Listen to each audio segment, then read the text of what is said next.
ഒരു ചെറിയ ഇടവേളയ്ക്ക് ശേഷം വീണ്ടും ബംഗ്ലാദേശിൽ ന്യൂനപക്ഷങ്ങൾക്ക് നേരെയുള്ള അക്രമം ആരംഭിച്ചിരിക്കുന്നു എന്നുള്ളത് തന്നെയാണ് ഏറ്റവും പ്രധാനപ്പെട്ട വാർത്ത. അതിൽ ഏറ്റവും പ്രാധാന്യം അർഹിക്കുന്നത് അവിടെ സർക്കാർ ജോലികളിലും മറ്റും ജോലി ചെയ്യുന്ന ഹിന്ദുക്കളായിട്ടുള്ള ബംഗ്ലാദേശി ഹിന്ദുക്കൾക്ക് നേരെയാണ് ഇപ്പോൾ ആയുധങ്ങളും മറ്റും കാട്ടി അവരെ കൊണ്ട് നിർബന്ധപൂർവം ആ ജോലികൾ രാജിവെപ്പിക്കുകയാണ്.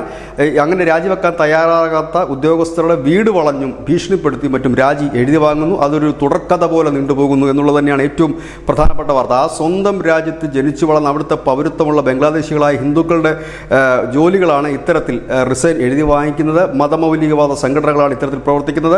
എന്നാൽ അവിടുത്തെ ന്യൂനപക്ഷങ്ങളെ സംരക്ഷിക്കുമെന്ന് 40 വട്ടം പറയുന്ന ഇടക്കാല സർക്കാർ ഇത് കണ്ട ഭാവം നടിച്ചിട്ടില്ല. അങ്ങനെ വ്യാപകമായ രീതിയിൽ കഴിഞ്ഞ ദിവസം തന്നെ പല മതമൗലികവാദ സംഘടനകളും തിട്ടൂരം ഇറക്കിയിരുന്നു. അതായത് ഹിന്ദുക്കൾ ജോലിയിൽ ഇനി ഉണ്ടാകരുത്, അവരെല്ലാം രാജിവെക്കണമെന്ന്. അങ്ങനെ രാജിവെക്കാതെ ജോലി ചെയ്ത അധ്യാപകരടക്കമുള്ള ജീവനക്കാരെയാണ് നിർബന്ധിച്ചും ഭീഷണിപ്പെടുത്തിയും ആയുധങ്ങൾ കാട്ടി ഭീഷണിപ്പെടുത്തിയും മറ്റുമൊക്കെ രാജി എഴുതി വാങ്ങിയിരിക്കുന്നത്. വീട് വളയുക, അതുപോലെ തന്നെ കുട്ടികളെയും മറ്റുമൊക്കെ കൊന്നുകളയുമെന്ന് ഭീഷണിപ്പെടുത്തിക്കൊണ്ടും മറ്റുമൊക്കെ രാജി എഴുതി വാങ്ങുന്ന ഒരു വാർത്തയാണ് ഇപ്പോൾ ബംഗ്ലാദേശിൽ നിന്ന് വരുന്നത്. ഒരു ഇടക്കാലത്തിന് ശേഷം, ഒരു ചെറിയ ഇടവേളയ്ക്ക് ശേഷം വീണ്ടും ന്യൂനപക്ഷങ്ങൾക്ക് നേരെ അക്രമ സംഭവങ്ങൾ റിപ്പോർട്ട് ചെയ്ത് തുടങ്ങിയിരിക്കുന്നു. ബംഗ്ലാദേശിൽ നിന്ന് ന്യൂസ് ഡെസ്ക് മലയാളം.